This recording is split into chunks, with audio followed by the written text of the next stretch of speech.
3, 2, 1. Here we go!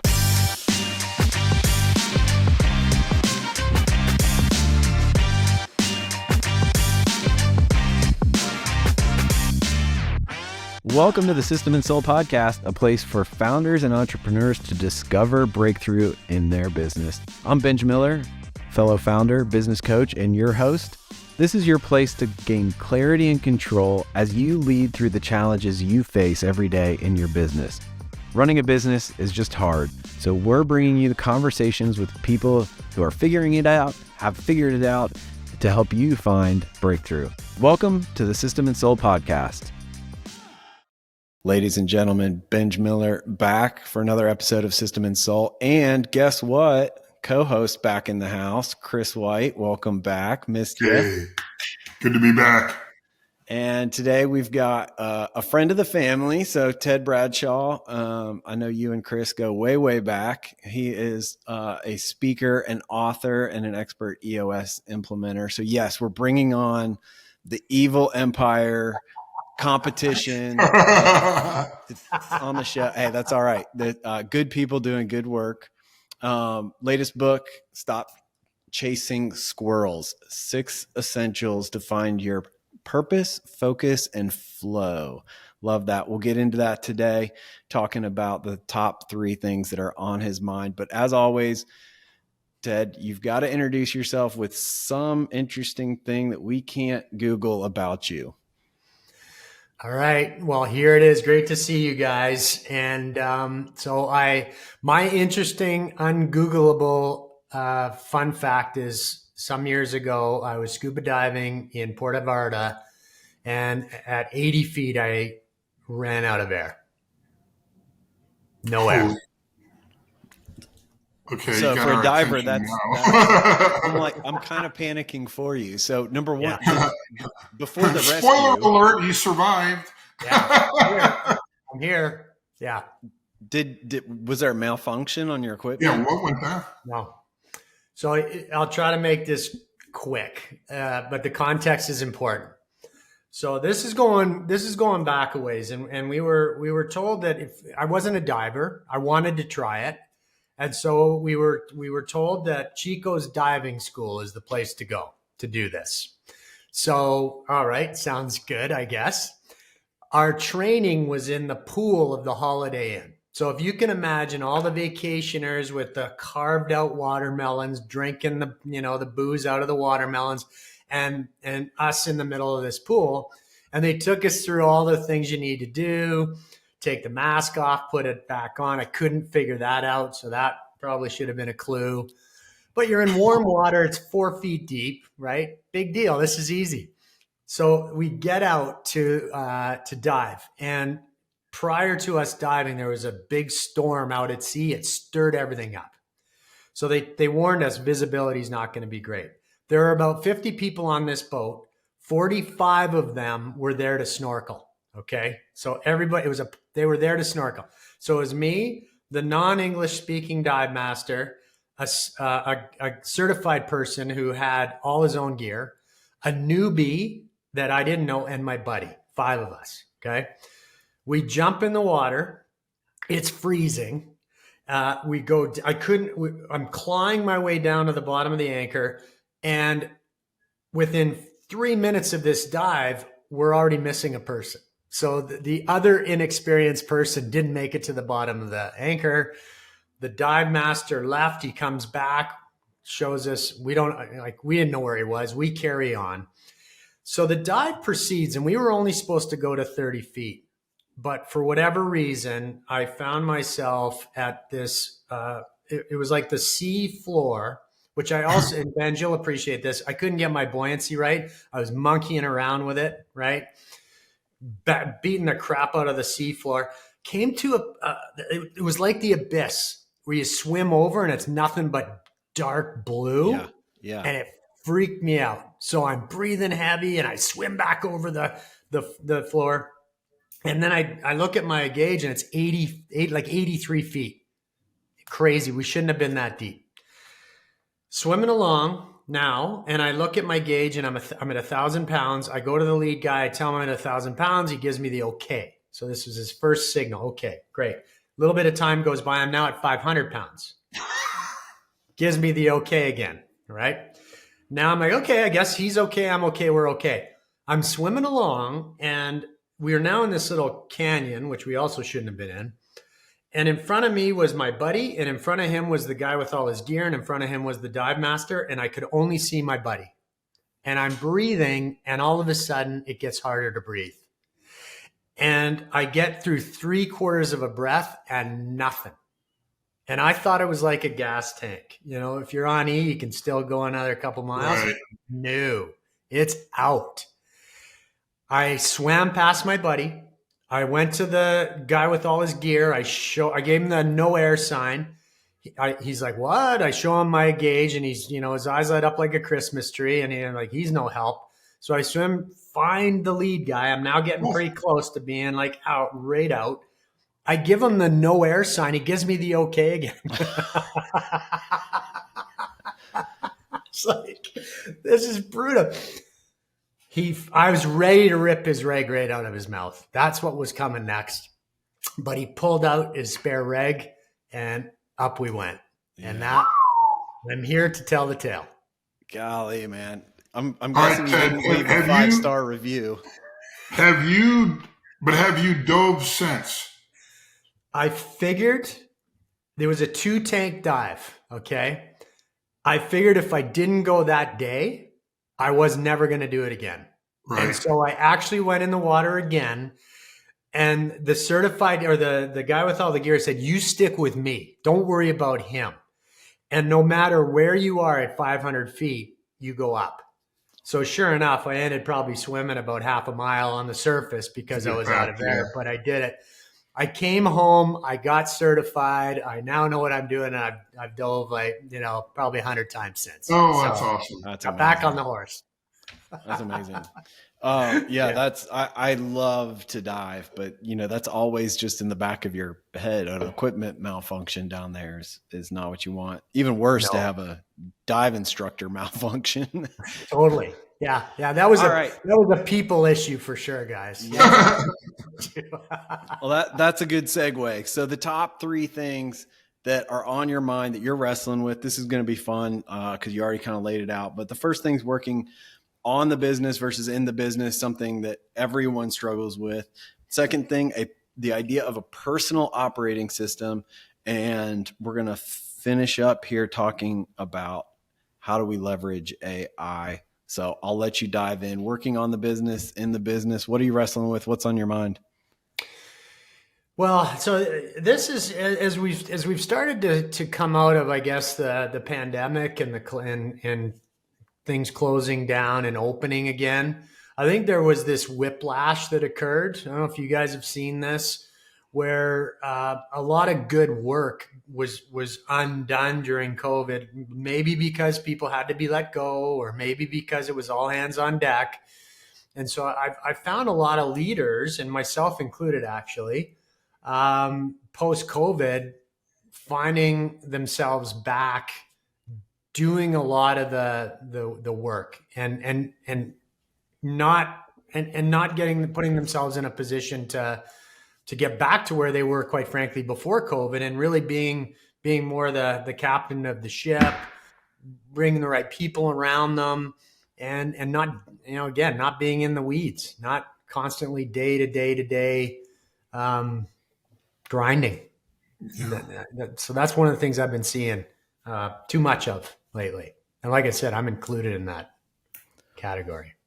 What sometimes we're better coaches to other people than ourselves. When you're hearing this, seeing this, where does your conversation go to? What are you encouraging people to lean into? Well, it's an investment. So that's where I've been spending a lot of the time, on letting them know that this has got to be, you're playing the long game here. Right? This is, yes, it might not have the immediate short-term results you're looking for, but if you are committed to it and you can see it through, now you can start to appreciate where were able to spend some time to either diversify or fix something, whatever that longer term issue they were struggling with. So that's where most of my coaching has gone, Benj, where I've just looked, are you committed to it? Are you going to make, this is an investment like any other. It's not necessarily a hard dollar investment. It's an investment in your time, and where do you choose to spend it? So like a mindset, like a commitment to that mindset of spending time. And then what are the disciplines then? So I make the decision that I'm going on this diet to work on my business. What are some of the disciplines that go with that? Well, first of all, letting go. But I've also learned that was it Reagan that said trust but verify? Is that where that? Yeah. Right. Yeah. So that's like, I think that's it. Like, let go, trust, but you can't completely let go, to the point where you're just assuming things are being taken care of. So that's where some of the tactical pieces have come in, guys, where look, yes, you've got the people to delegate to, so that you can focus on what you need to focus on, but you've got to come back and check. Are things still being done in a way that you need them to be done in order for you to feel comfortable you can still let go? Continue. Yeah, I had a call this morning with owner, CEO, talking about this, coming back from the past 2 years, and kind of falling back into, hey, we want things to be normal, so we just are doing things the way we used to do them when we were all together, but now it's different. And so they're not, we had this conversation where he felt like that was going to be okay, but he kind of took his finger off of the scoreboard a little bit. Yeah. And then, now he's hit with a whammy, like, oh, wait, our numbers, we knew they were off, but they are significantly off. And he's like, man, that was like, we can't go back to how can we go back to the way we were? We've got to get ahead of this and start thinking anew. Yeah. Yeah. And Chris, I'm assuming that there might have been a little bit of these recessionary fears that, oh yeah, that's in the conversation. We very well may be manifesting, quite frankly. Yeah. We're trying to will our way into a recession. Yeah. We sure are. Yeah. We sure are. Because now that's now compounding it. And, it's Chris, you and I have a similar vintage. Benj doesn't have quite the amount of gray hairs yet, but as far as he really doesn't. He's got a couple in his beard. That's a little about bit it. in the beard. A little bit in the beard. It takes some miles on the track to really be confident enough to say, yeah, I've seen that. I really have seen this before. I've seen this before. This is how this is likely to play out. But if you haven't seen it before, it's terrifying, right? And unsettling. Yeah. Yeah. We have a whole, Ted, and you can steal this, but in System and Soul, we teach an acronym CAR. So when you're leading someone, the CAR stands for give them clarity, then give them autonomy, and then have a conversation around the results. So it's the trust and verify, but you as the leader, I've found one of the main reasons people don't do a good job holding people accountability is what I've termed clarity guilt, because they haven't taken the time to give the person the clarity that they need to be able to be held responsible for the results. So that's been really helpful is, just you hear people say all the time, drive the car, as a way of encouraging people to do that principle that you're talking about. Yeah. And Benj, so I like that. How do you do that with someone that, let's say, is impatient, or we talk about the higher quick starts, right? That I happen to be in that category. I think I'm being clear, and maybe a little less than, it sounds good coming out of my mouth, but it's funny. We talk, when we talk about culture of accountability and stuff like that, and you have your core values. just to layer one more thing into the conversation, we have what are called organizational habits. So when we look at culture, we look at it like a mathematical equation. Your values plus your habits equals your culture. And in our culture, at our company, ask one more question is a habit. Yeah.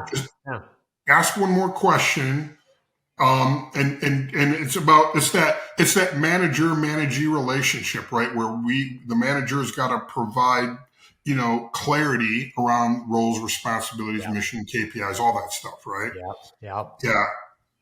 I think it takes time too. That's the part where we get impatient is like, I told you this one time. Okay. It doesn't mean they got it.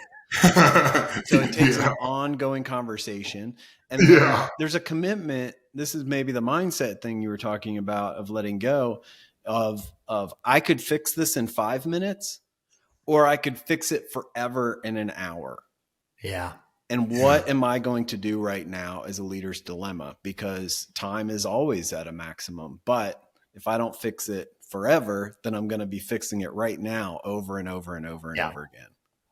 Yeah. And I also, I find too that being willing to have the outcome happen a different way, whereas that result, we're looking for the result. How we get that result is, I may do it. And I've had to let go of that too. And again, easier said than done. When you're coaching someone, you can see it and it's easy to say, this is what, let them get it done their way. Are they getting the result? When I've been in that same situation, I have to remind myself, Right. Oh yeah, they might do it a little different. And I can literally feel myself getting stressed when I see it, right? Going in, oh, why are you doing it that way? There's a better way. But gotta let go. Gotta let them do it. I want to move us on to number 2, because I am a fangirl of mental models, operating systems, anything that helps my brain organize this chaotic world. So I'm super intrigued. Tell me what you're thinking about spending time on in a personal operating system.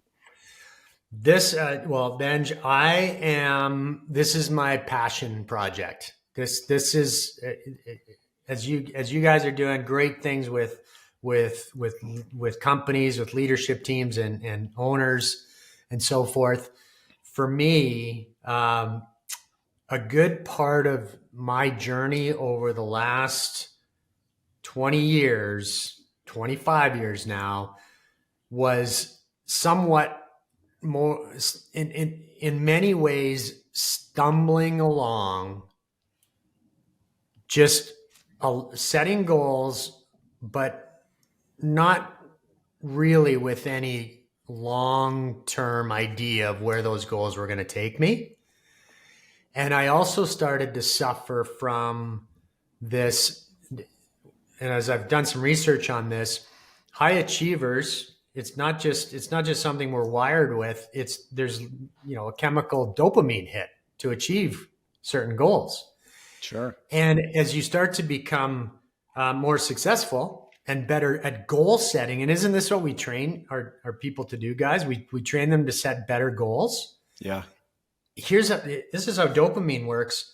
We can actually experience that dopamine hit before we hit the goal, because we know the goal is going to be hit. If we're that good at hitting our goals and we consistently hit them, then we train ourselves that we're going to hit the goal. We want that dopamine hit. It actually happens before we hit the goal. So, and the way dopamine works is there's only a certain level. There's a threshold that we can get to, and you don't get any higher. And it's almost like you can get saturated. It takes a bigger hit the next time. It's like a drug addiction, it takes more the next time. Well, if we set these goals and we anticipate hitting them and we get the dopamine rush, we can actually hit the goal and feel shitty. And if you've ever been there, you ever been to that place where you've actually, there's a little bit of a letdown. For sure. And it's kind of what we do in our sessions when we review the quarter priorities and they learn from them. Don't we get them jazzed up? And by the end of the day, when they're ready to set the next set, right, they're now excited again because we've sort of worked through that whole that dopamine rush. As an individual, I had found that to be really demotivating over time. And to the point where I literally like, well, what's the point? What's the point of all these goals if I'm not going to be feeling satisfied and fulfilled? So it's been a journey for me. And so I started to write the book initially on, I need my own personal operating system, not a goal setting system. There's plenty of those. But really, what's going to be my guide and my engine that's going to take me to where I'm feeling fulfilled?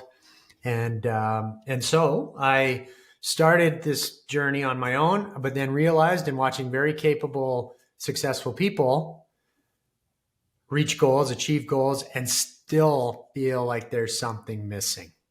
And so that's why I wrote the book. And so it's become an absolute compelling passion of mine. Actually, my purpose is to help.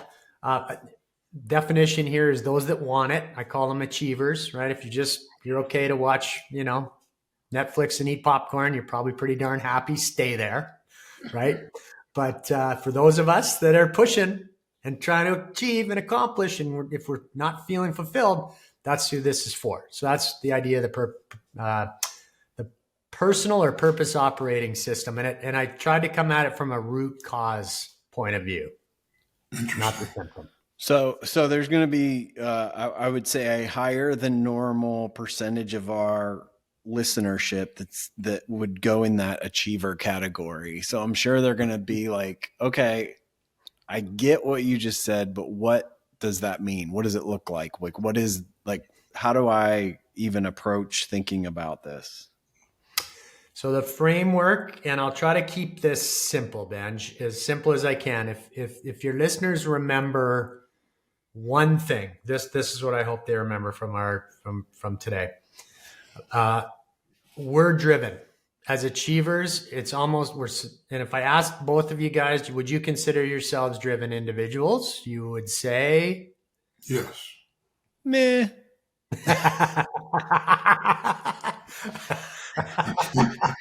What number of podcast is this, Benj? Wait, what changed right now? Benj, what are we on? We're probably at 250.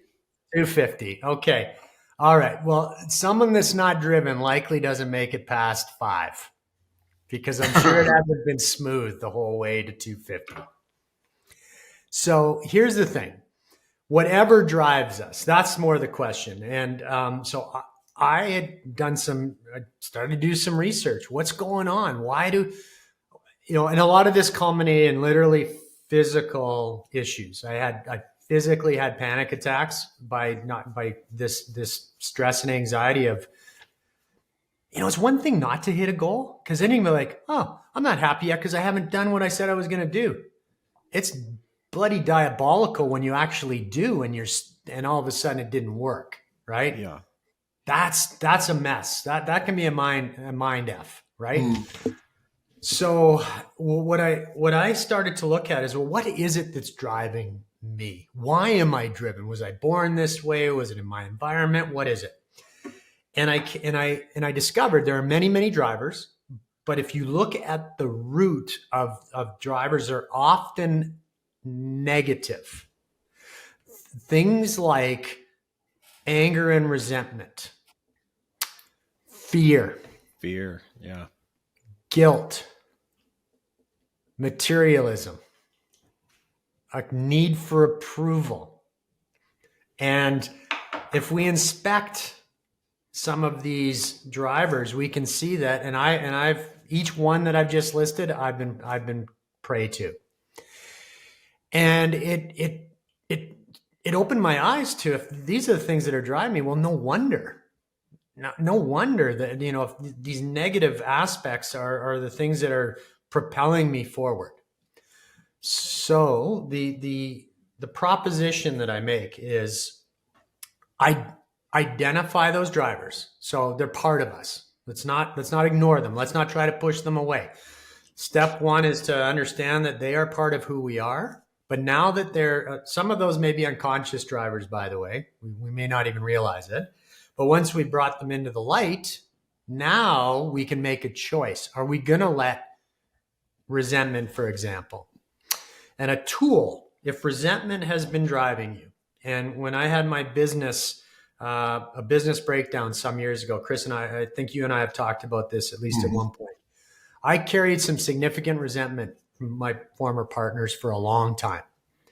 And it wasn't until I could, and it wasn't easy to do this, literally visualize every good thing happening to my partners from here forward, that I really could put myself in a position of letting go of that resentment.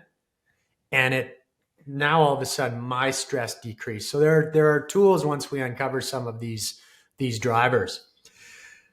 How do we counter these drivers though? Because they'll influence us for the rest of our lives if we let them. Sure.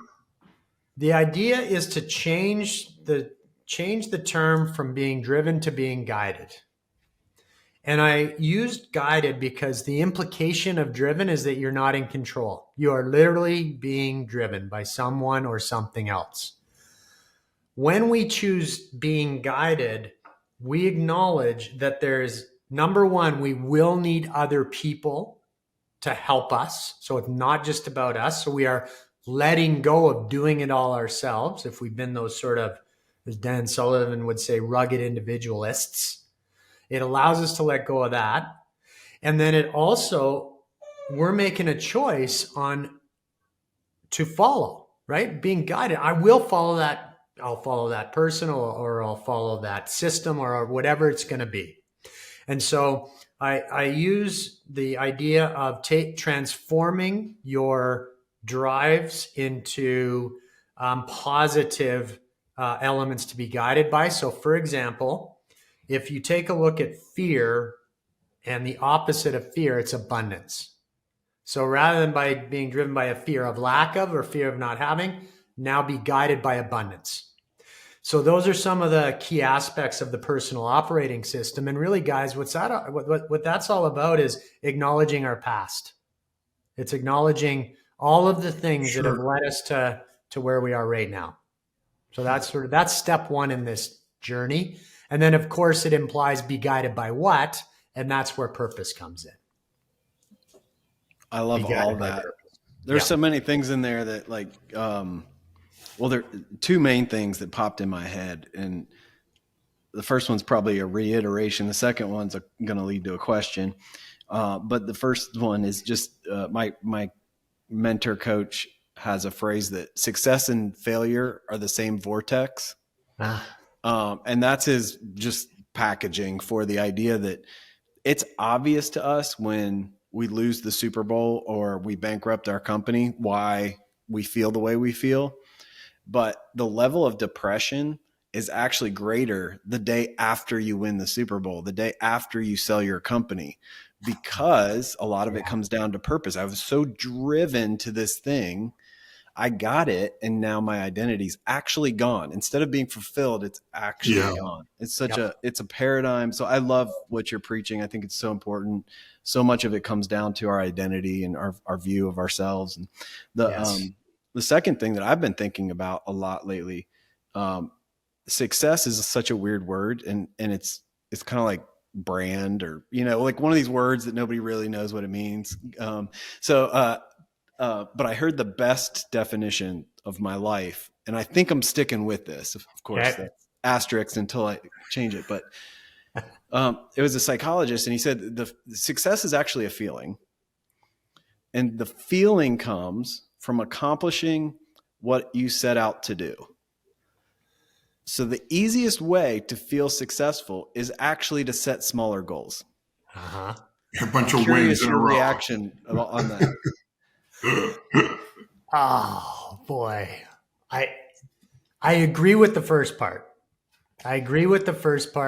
Success is how we feel.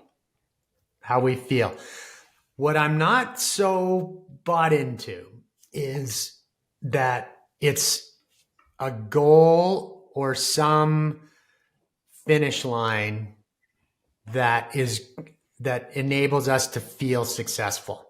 So that's the part that I'd love to dive in more, because here's the way, and I have to be careful. We do this with our clients. So I say this tongue in cheek to my clients. And I know you guys do this too. They come in for the quarterlies, right? We get them. We see, okay, learn from the past. We get them all dusted up, right? Or dusted off. We clean them up. Okay. And then what do?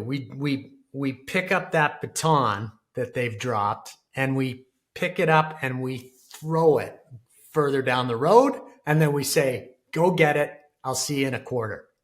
Right? Yeah. And then we come back and rinse and repeat. So that makes sense for a team when you're trying to get everybody together, and and there's a common unified, we're trying to hit a certain profit or a certain number of clients, or the owner wants to sell one day. Those are some very tangible things. That's why it makes sense when we do it in the context of teams and companies. Human beings don't work that way. Human beings don't work that way. So by merely picking the baton up and throwing it further down the road and then just picking it up and then doing it again, it's insanity. So this is the trick. The trick is knowing that it's going to be a lifelong, it's a lifelong journey. Sure. Right? This is not a destination, and I know that's cliche and it's a little trite, but it's so true. How we spend our precious moments along that journey is everything. And that's where the purpose side of it comes in, Benj, where, are we intentionally working towards our purpose, and do we have the tools to do it? Because unfortunately, we're not necessarily, we might be born with those tools, but then pretty quickly life does a number on us. Yeah. Yeah. I could stay on this subject forever, but we're going to run out of time. So let's move on to number 3, and let's talk about leveraging AI, which was on your mind pre-Chat GPT. And so a lot's happened in the last few months, not just 3.5, but now 4 out here. So lots going on. I'm curious, what are you thinking about in terms of leveraging it? Well, I want to be very pragmatic with this. I think there's a much, much larger conversation that could be had around the general trends in why, where will machine learning or AI complement humanity, and where might it be a significant risk to humanity? So that's a bigger conversation. Let's talk practically about where I think where your listeners should be thinking. Before this, Benj, Chat GPT was not released. And so when I was looking at the direction of AI, I was struck by a general lack of awareness in the area with my clients. Not really clear on what to do about it. How could they capitalize on it? Where are the threats or the risks with it? How could it be an existential threat to their very existence if they're not careful? And so I've been trying to spend as much time as I can to understand, separate the hype from the practical. Yeah. And what I've seen is, the hype is that it's all of a sudden going to take over, for what human beings can do. And I follow a geopolitical analyst by the name of Peter Zion, and he's weighing in on a bunch of things right now because he successfully predicted more or less the Ukraine war and a number of other things that are going on. So he's getting a lot of airtime right now. But he shared something around AI that I think is worth repeating. Where AI is a long way off is really being able to discern from. Let's take an easy one like an autonomous vehicle, where they should be coming any minute now. Well, AI will have a very difficult time discerning from a stop sign that's literally attached to the pole that you should pay attention to, and a billboard that has a stop sign on it that might be in a very similar place, right? So you could find your car stopping because the sensors picked up the billboard. It just can't, it can't discern between that's a bill that it sees the shape, it sees the letters, and we're good. So there's what I would encourage the listeners to be thinking about is not some of those huge disruptive change the business overnight where human beings are just going to be rendered obsolete. But for example, ChatGPT does a pretty good job with blog writing, So what may have taken an average writer 2 hours to pull together and come up with an average bit, they can now do literally in 30 seconds and then maybe spend 15 minutes putting their own spin on it. And so for content creators, this is a panacea. Yeah. And so this is where some of, specifically speaking, there's some really interesting applications that I hope your listeners are actively investigating and how it can make their businesses better. I'll give you a cool example. Like 2 weeks ago, longer than that, 3 weeks ago, I gave a presentation on some of the capabilities of ChatGPT. 4.0 wasn't out at the time, so just 3.5 to my peer group. And most of these guys are 10, 15 years older than me. So they really weren't paying attention. So it was really fun to like blow their minds because they hadn't seen most of it. But a few guys really took it to heart and took it back in their business. One guy runs a very, very technical construction company. Like what they do is very intricate, high depth of knowledge needed, very specialty. And some property manager shut them down, like just because that's what they do, and ego, bravado, whatever, because they didn't have this written safety plan. And he said it would normally take like 2 days to write this safety plan. And he went in and with the right specs of the equipment that they're using, the style of whatever, it was able to spit something out. And like you said, like it took a couple minutes to edit it once it's done. Yeah. I don't think the power is in perfection. I think the power is in a 90% good start. Yeah. One of the things that all the businesses that we work with, maybe universally, despise doing is talking about process. Yep. Right? Yep. I've gone in there for like 5 different businesses and write me a standard operating procedure for this company that does this, that does that. Again, it's never perfect, but it is impressive. And it gets you from 0 to 90 pretty quick. And then it's pretty easy to put that finishing touch on there. Well, if you look at the key aspects of what we do, right? There's some form of strategy or some form of vision there that we have to get everybody aligned with. We have to make sure that we've got great people that are going to be able to see us through to that. But to your point, Benj, what are the areas that typically get neglected and lose a lot of energy and a lot of steam? Process loses a lot of energy and steam. Dashboards or KPIs. Right? How many times do we get asked, could we see a dashboard of some other company somewhere? It's like, okay, why is it? What is it about these? And these, what's great about what we're doing is those are the very areas where this machine learning and AI can assist, because quite frankly, humans by and large don't want to be dealing with it. Yeah. And to the point where like the integration, even with an Excel spreadsheet, and now instead of figuring out some magic algorithm, I can ask a spreadsheet, hey, based on this data, tell me which customers are likely to churn. Tell me which employees are likely to churn, and to find the patterns that we wouldn't even know how to look for is going to be a whole nother. You can't compete with that database. That's it. Isn't that right, Chris? I mean, and the companies, well, we can see the ones that are going to own this space is, the biggies, because they've got the data. But fortunately, they want to monetize that. So, right. They really commoditized this type of capability for small, medium-sized businesses, which I think is just great. Just great getting that power in the hands of these companies. Ted, it's been a really fun hanging out with you, having this conversation.